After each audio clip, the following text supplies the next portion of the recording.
All right, in this video, I'm gonna talk about how I go about spraying walls and having a lot of success doing them. I'm gonna give you some of my tips and tricks. So hopefully when you spray a wall, you can get professional results. It can look super nice even without lap marks, without flashing, etc. And the first thing I'll talk about, I got an extension here. You always see me spraying with extensions. I got a gun with a tip. Now this is a fine finish tip because I just got done spraying a door. But the first thing when it comes to spraying interior walls, I highly recommend using Titan HEA tips. HEA tips have a nice feathered edge instead of like a fine finish tip or a production tip. They have kind of a sharp edge which causes fingering, tails, lines, etc., stuff like that. Harder to get a good finish on walls. Titan HEA tips is my recommendation. I like shooting walls with a 619 tip. I want to go down a little bit lower depending on product, a 517. If I'm on new construction just blasting something fast, I'd be like a 1221 or 23. But Titan HEA, high efficiency airless tips, that's my biggest tip that I can give you when it comes to having success spraying interior walls, because of that super nice feathered edge, and it sprays at low pressures. I typically run in it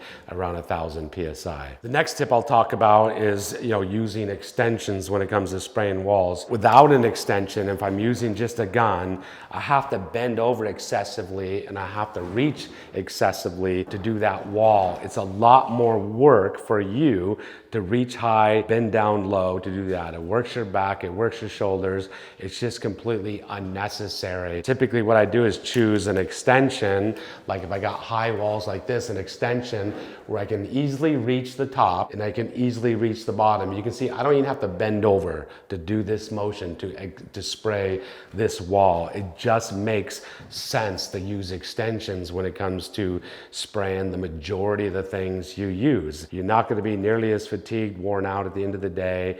You start to do the math. You start doing this for 20 years, 30 years, and you start getting tendonitis in your shoulders and getting back problems. You'll thank me if you start using an extension. I had an old man tell me that one time in the paint store when I was young, and I never used an extension until he told me that exactly what I'm saying here. I walked out of that store with multiple extensions, never looked back, and I use them just about on every single thing I do. So have an extension if you want to have success spraying walls. The next tip I'll give you when it comes to spraying walls and having success is spraying the walls and utilizing good technique and good pattern overlay. I'm gonna start someplace. I don't wanna start ever in the middle of a wall. I'm gonna start from a logical start and stop. Over here, the corner's a logical start and stop. I'll start working around the room this direction. I'm gonna start in the corner. I'm gonna begin overlapping 50% as I go. Doing ceilings and walls, a 50% overlap is extremely important. As you're spraying, what's really, really important is you are actually seeing the paint hit the wall. So you have to be 100% focused. You have to see the paint. You have to hear the paint coming out of your gun. Is your tip blown out? Is it hissing? Is it spitting? You got to understand what's going on. You got to be very focused. I'm overlapping 50%. I see that I overlap 50%. It looks super wet. It's not too much. It's not too little. If it looks a little bit dry, I probably need to slow down my speed a little bit. If it looks a little bit wet, like, wow, I might get a run, I'll speed up a little bit. So I make those adjustments, and you'll eventually, you'll just know right off, it'll be just second nature. As soon as you start, you'll know exactly. If you don't have any experience at all, it takes a little bit of time, but you'll figure it out. 50% overlap, I'm seeing it as I'm working down the wall. I'm looking down the wall out of my peripheral vision. Do I look like I have a nice wet coat all the way down the wall? Or if my overlap was too much, do I have some light dry spots in the walls? That's going to cause you issues. Keep your 50% overlap consistent. Keep your speeds consistent, and you'll have some success. So the last tip I'll talk about is, is heat. And too much heat, your paint drying too fast, as you're working down the wall, can actually cause you problems. Heat is good when it comes to spraying trim. I want the heat up pretty hot when I'm spraying trim, because I want it to flash dry really fast. Trim paint is more likely to run than wall paint. Majority of wall paints hang extremely well. well. And so I like the heat to be down, more in that 65 range. When I'm spraying trim, more in the 75 range. So 65 range, it allows it to just smooth out, level out, and gel out nicely over a period of time instead of drying too fast. If you are walking too fast or your overlap's not right, if the temperature is lower, it's going to help you have some success. So, make sure the temperature is right.